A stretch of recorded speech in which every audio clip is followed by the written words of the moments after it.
Good morning, Europe. It's Tuesday, the 29th of May. Our headlines for you. Collision course. Will a political crisis in Italy turn into a showdown over the future of Italy in Europe? Plus, over in the Cube, our social media news desk. Taking sides like at a football match. That's how the division in Italy has been described. We'll have voices from all sides here in the Cube. Hero hypocrisy. France celebrates the migrant who's rescued a child while debating tough new immigration laws. Counter-attack. EU politicians talk retaliation days before punishing U.S. tariffs are due to take effect. Thank you for starting your day with us. Just days ago, Italy's populists were hoping to form an anti-austerity government. Now they're facing what looks like their worst nightmare, a new prime minister known as Mr. Scissors for his cuts to public spending. Meanwhile, voters are bracing for a showdown over Italy's membership in the euro. Our journalist Evelyn Laverick has the latest.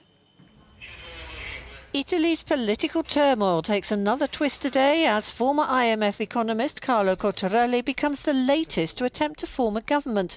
His appointment as interim prime minister comes after previous efforts by Italy's two populist parties collapsed. That happened after Italy's president vetoed their choice of a Eurosceptic as finance minister. Anti-establishment Five-Star Movement leader Luigi Di Maio described the president's intervention as the darkest hour in Italy's democracy. This is a technical government which hasn't ever been voted for, and Cottarelli is sure never to have a parliamentary majority. So we will have a government not only not voted for by the people, but not even by the parliament. Five Star and its prospective coalition partner, the League, recently presented political novice Giuseppe Conte as their compromise candidate for Prime Minister. But with the markets spooked by the prospect of an anti-austerity government and its strong Eurosceptic messages, the president stepped in. League chief Matteo Salvini joined Di Maio in slamming the president, accusing him of keeping the country enslaved to financial investors. Cottarelli's appointment to form a stopgap administration sets the stage for fresh elections in the autumn or early next year. And Five Star and the League are said to be already pondering tactics. Evelyn Laverick, Euronews. NBC correspondent Claudio Lavanga joins us live now from Rome. Claudio, it is clear that Cottarelli has his work cut out for him. What are his chances of success here?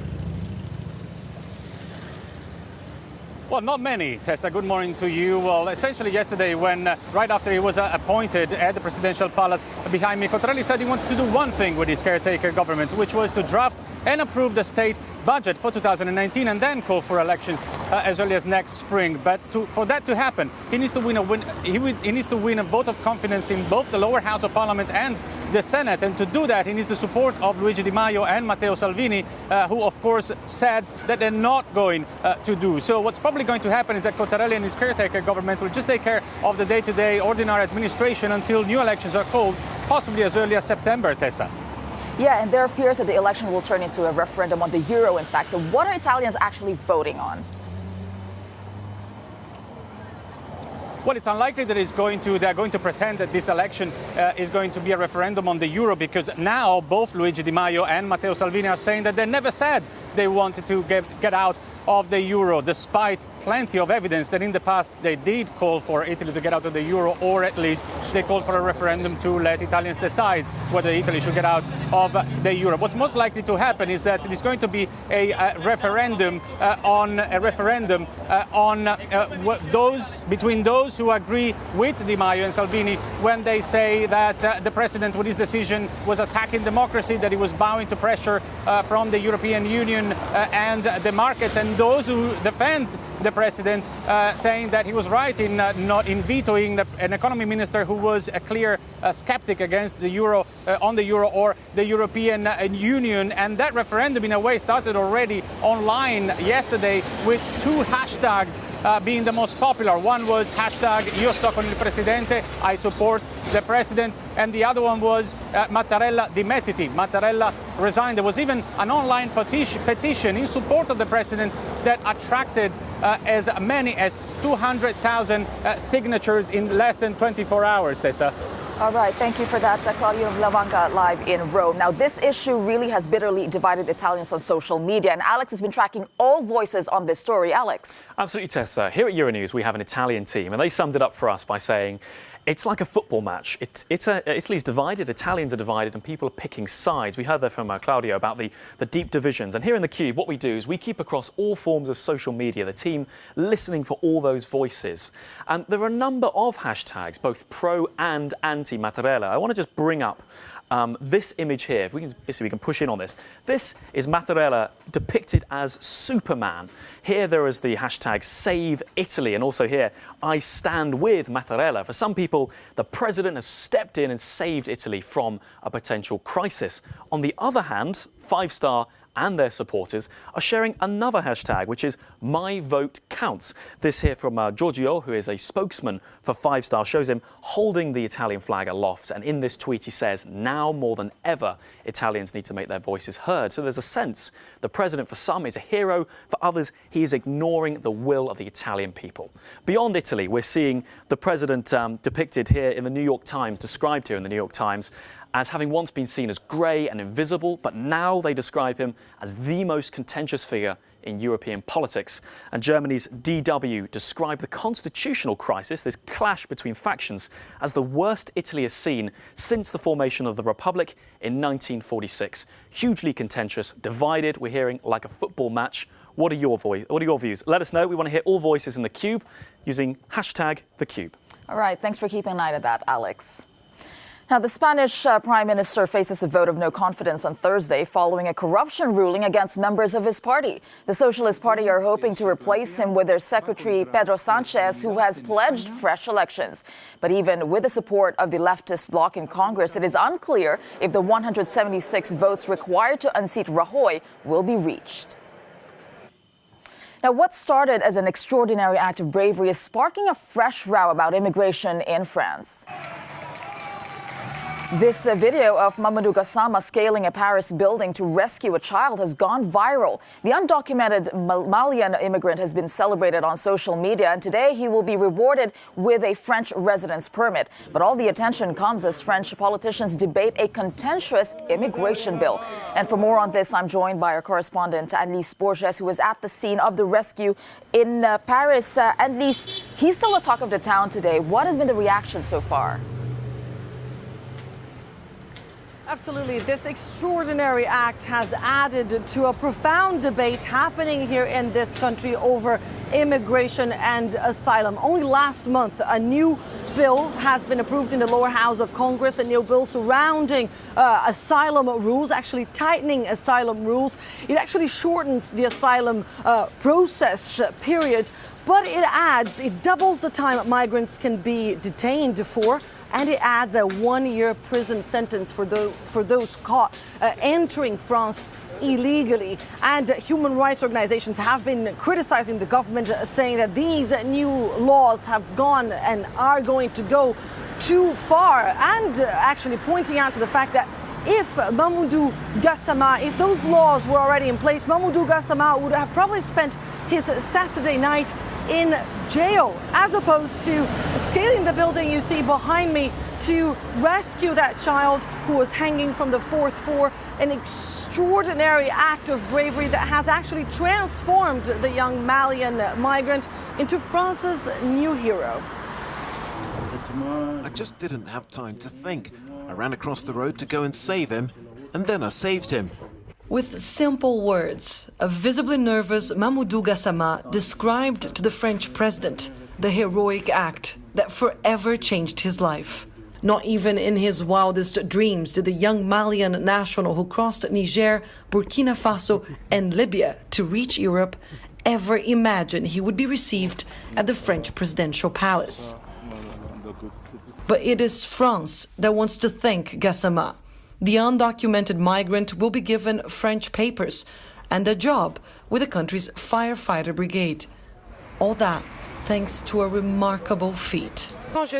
When I look up there and I get the chills, he simply decided to go up. He climbed all the way to the 4th floor. People in the 18th district of Paris have yet to believe what they've witnessed. Mamadou Gassama is now a symbol of hope and courage in a country that had been longing for new heroes.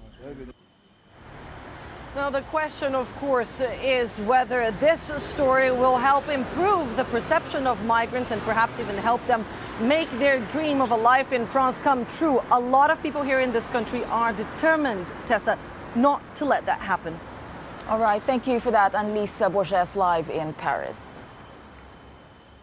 Now, Portugal's parliament is to vote today on whether to allow euthanasia and doctor-assisted suicide. The vote is expected to be close, as some parties are allowing lawmakers to vote according to conscience. The largely Catholic country has been shifting social positions in recent years, with abortion laws liberalized in 2007 and same-sex marriage introduced 3 years later. If the vote is passed, Portugal would become the 6th country in Europe to approve right-to-die legislation. Now, the prospect of an all-out trade war between Europe and the U.S. could heat up today. European politicians are debating their response to punishing U.S. tariffs due to take effect on Friday. So which products could be targeted? Our correspondent Brian Carter visited an American grocery store in Brussels to find out. If you live in Europe and enjoy consuming American products like peanut butter or bourbon whiskey, get ready to pay more for them in the future. As the deadline looms for EU exemptions on US tariffs on steel and aluminum, Europeans are increasingly becoming nervous at the prospect of a full-scale trade war, so they are putting pressure on Donald Trump by threatening to impose their own tariffs on typical American products, especially those made in Republican states. The end result could be higher prices for consumers in Europe, which would translate into lower consumption and potential job losses for these industries in the US. A list of products worth 2.8 billion euros has already been drafted by the EU Commission, which also includes orange juice, corn, and many different industrial appliances. Donald Trump said trade wars are easy to win, but when two major blocs like the US and the EU engage in the battle, no one can really predict the outcome. So indeed, are we headed for a trade war with the United States? Brian Carter joins me live now from Brussels. Brian, so there is that question, the full-blown trade war between the two blocs. Is it likely, and what is at stake? Well, Tessa, with Donald Trump, who knows? This is not the first time he's given a deadline. If you remember, he gave the first deadline on the 1st of May, then he changed his mind and extended it to the 1st of June, which is this Friday. So what will he do this time? Will he grant another deadline, or will he stick to his word?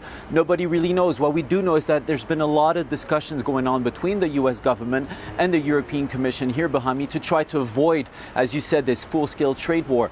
Why? Because we're talking about the world's biggest trading partners. Last year alone, 600 billion euros of goods were exchanged between the two.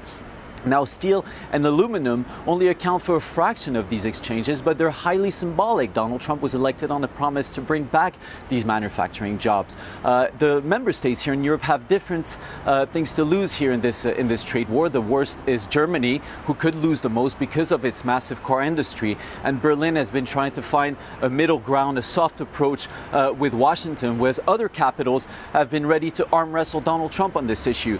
But what will happen? Ultimately, the decision will come down to Donald Trump. Tessa? All right, thanks for keeping an eye on that. Brian Carter live in Brussels. And still to come for you on Good Morning Europe, incredible images from the U.S. state of Maryland where a rescue worker is missing after flash floods. And over in the Cube, we'll be telling you how truck drivers are bringing Latin America's largest country to a halt. But first, here's your weather.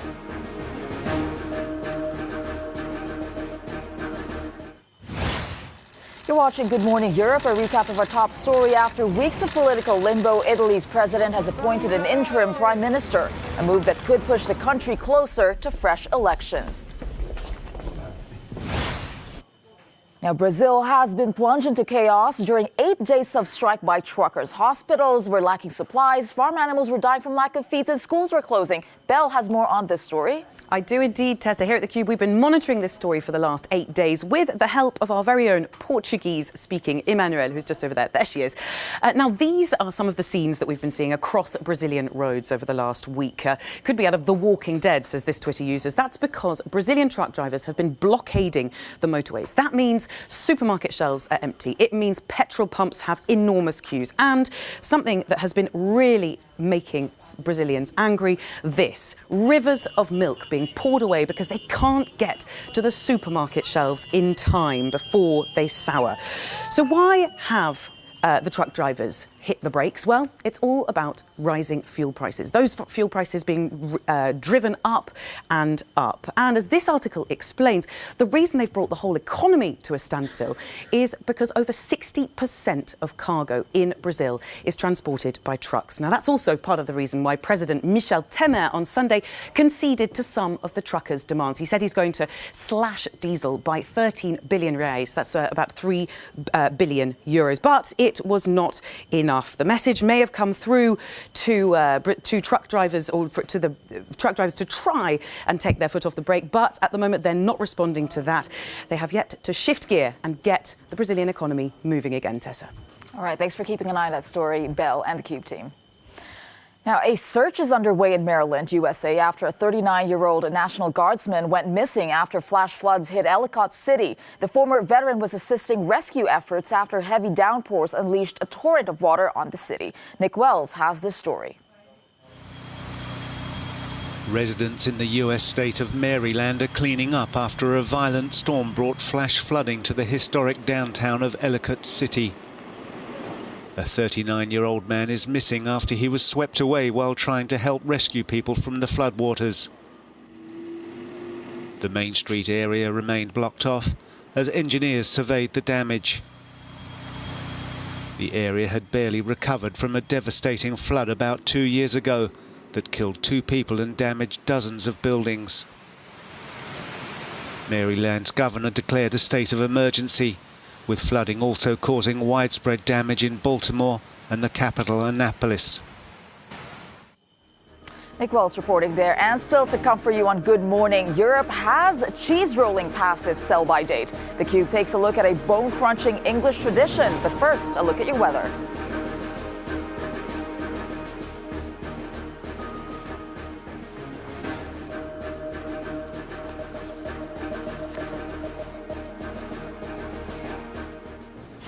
You're watching Good Morning Europe. Welcome back. Now, take part at your own risks. That's what participants were told about one of England's strangest competitions. It's a cheese rolling competition. In case you missed it, Alex has more. It is, Tessa. Now, I don't know what you do in your spare time, but if you're looking for a new hobby, this might not be for the faint-hearted. Check this out. Over the weekend, this tradition goes back centuries, but this competition, this cheese rolling competition, dates back from 1997. Here they are. It's an annual event in Gloucestershire, chasing Gloucester cheese down the hill. As you can see, it's not for the faint-hearted.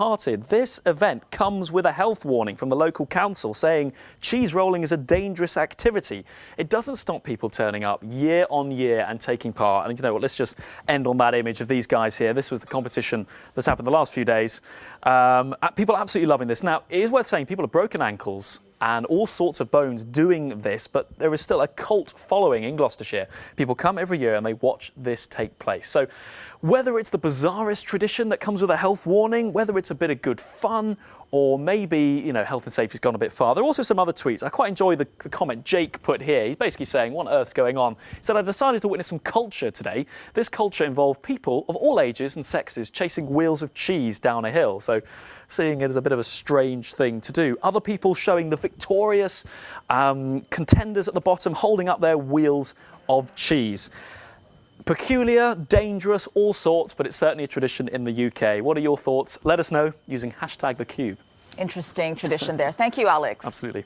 Now, severe weather has pounded parts of the United States, killing at least 2 people. This while the Gulf Coast was hit with the first named storm of the season, and a man goes missing following a flash flood in Maryland. NBC's Dan Sheneman has the story. Severe weather has pounded and inundated parts of the country and is blamed for the loss of 2 lives. In western North Carolina, journalists Mike McCormick and Aaron Smeltzer were killed while covering the impact of heavy rain in the area for NBC affiliate WYFF. Because I had done an interview with Mr. McCormick about 10 minutes before we got the call. And we had talked a little bit about how he wanted us to stay safe and how we wanted him to stay safe. And then, of course, 10, 15 minutes later, we get the call and it was him. In Ellicott City, Maryland, a frantic search for 39-year-old Edison Herman, an Air Force vet. He was having lunch Sunday when a flash flood surged through the city's downtown. He tried to help find a woman's missing cat. He, along with some other folks, went back to assist her, and unfortunately, during that effort, they saw him go under the water and not surface. Oh my God! Sunday's flood so powerful it ripped a stone cottage from its foundation. Further south, subtropical storm Alberto made landfall in the Florida Panhandle. Florida, as well as Alabama and Mississippi, all under states of emergency. I'll tell you what, I don't think I'm going to have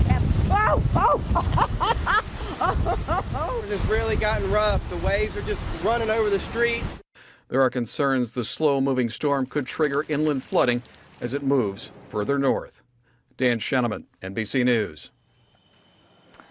And now to Hawaii, where a series of new violent volcanic eruptions are rocking the Big Island. Authorities have now dramatically increased the number of structures destroyed. NBC's Miguel Almaguer has more. Waves of lava now smothering at least 82 structures. It is tragic, and in another way, it's really beautiful because it's absolute destruction and creation at the same time. Today, new eruptions at Kilauea's crater, shooting plumes of ash 15,000 feet, with new fissures exploding seemingly every day. This is just one of the latest massive fissures to open up, and geologists say for now, it shows no sign of slowing down. With lava now seeping over a geothermal power plant, for now, authorities say they've averted disaster. No explosions. But tonight, the Marines are ready for mass evacuations. A disaster getting more dire each day. Miguel Almaguer, NBC News, Pahoa, Hawaii.